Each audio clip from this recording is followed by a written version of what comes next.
The Bloody Mary story continues with the miller's daughter. One night, the poor girl was captivated by a mysterious noise that only she could hear, whilst her mum was sitting up in bed treating a very bad toothache using, as luck would have it, with a herbal tincture that she'd bought from Mary. The miller's wife was very frightened, and shouted for her husband to come and help and follow her daughter.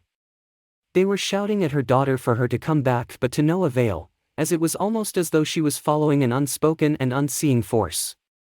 Getting the help of a few townsfolk, the town farmer noticed that there was a light at the edge of the woods. When they got closer, they noticed again that Mary Worth was standing in a clearing, next to a huge oak tree. She was holding a wand, pointing it towards the miller's home, and was almost glowing with an unnatural light, and the miller's daughter was headed straight toward that light. When people ask, "What is Bloody Mary?" it's quite hard to answer, particularly as witches don't typically have wands, or glow with an unnatural light, but it's fair to say that most people imagine her as a witch or some other type of supernatural being. Once the farmers and the miller's father noticed just what Mary Worth was doing, they set upon her with pitchforks and guns, and when she realized that everyone from the village knew what she was, she broke the spell and made for the forest. So how did Bloody Mary die? Well, she wasn't quick enough for the farmer. Quickly loading his gun with silver bullets in the event that Mary ever decided to turn her attention towards his daughter, he fired a shot and caught her in the hip. She was caught, kicking, thrashing and screaming, and tied to a stake, and a bonfire was promptly built so that this supposed witch could be gone for good. As she was burning, she set a curse upon the villagers and told them that if they ever dared to utter her name in a mirror, she would be back for them, her spirit would return to wherever they summoned her from to exact her revenge. Unfortunately for the villagers with missing children, when they got back home to the village and returned to Mary's house and did a proper search, they found what they were looking for: rows and rows of unmarked graves. It seemed that she'd been using the blood of their children to make herself more youthful. The Bloody Mary legend is an old legend that you probably heard way back in primary school, and that your younger siblings and family members have probably heard too. Based on many urban legends and folklore that many believe was based upon the true story of the witch Mary Worth, the Bloody Mary story may seem somewhat innocent until you learn quite how gruesome and violent the tale is. It has it all: witches, kidnappings, burning a witch at the stake, and magic. Take a ride with us through the spooky world of Mary Worth and learn just why and where the legend came from, and why you still might not want to say Bloody Mary 3 times in a mirror. The legend. Just think back to your childhood sleepovers and talking about ghosts, spooky stories, and watching horror movies that are completely inappropriate for your age. Were you that piping voice who said, "Who is Bloody Mary?"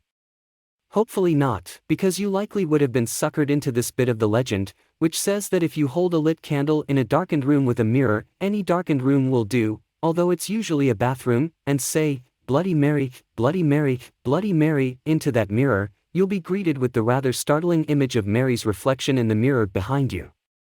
Different retellings of the story offer different versions of the tale, with some imagining Bloody Mary quite literally dripping in blood when she appears behind you, others telling of her dragging you away if you turn around to look at her in person, as well as more macabre tales that talk of violent murders and blood pouring from taps.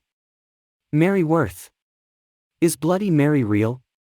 Some people think so, based on the story of witch Mary Worth. It's fair to say that the Bloody Mary history is long, and, well, extremely bloodied, tsh. Many people already believed that Mary was a witch, simply because she lived in the forest, in an extremely small cabin, and was known around the local village for selling tinctures and herbal remedies.